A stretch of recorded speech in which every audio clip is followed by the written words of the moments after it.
Types of আন্টিস in বিয়ে বাড়ি। খুবই সুন্দর টিকে ডেকোরেট করতে বাড়িটা না গীতা গো। এক গিদি বিয়া জিনিসটা মায়ের জীবনে একবারই আয়। আমার কাছে তো সিম্পলই লাগতেছে, আর একটু বড় করে দিতে পারতো। আর না হইলে দরকার পড়লে লুন্ন এলে তো 4-5 কোটি গি গোমু। এক গিদি কইনো জিনিসটি দাও না জুবা আল্লাহ কার ইডি ডিজাইন দেখে আসি উঠতেছে।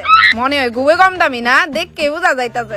আমার বাবা যখন আমারে বিয়া দিছিল এতই বড় করে দিছে, পুরা পৃথিবীর মানুষ আমার বিয়া গাইতে আইছিল। তুমি বিশ্বাস করতে না কইলে। আর দেহ জামাই কত বড় লোক আমার, কয়দিন আগে বানাই দিছে। এটা বুধহয় এনো 30 ভরি স্বর্ণ হইব। ওই সাইডটা একটু রং উঠে আছে গো। না না, রং কেরে উঠবো? স্বর্ণের জিনিস আবার রং উঠেনি কি যায় গো। ওই দিদি সিট খালি, চলো খাইলাই। চলো চলো গায় আই, স্বর্ণের জিনিস আবার রং উঠেনি। ব্যান্ডেলটা কেমন লাগে না, যেমন আমরা বিয়া বাইত না সাদ্য বাইত খাইতে আইছি।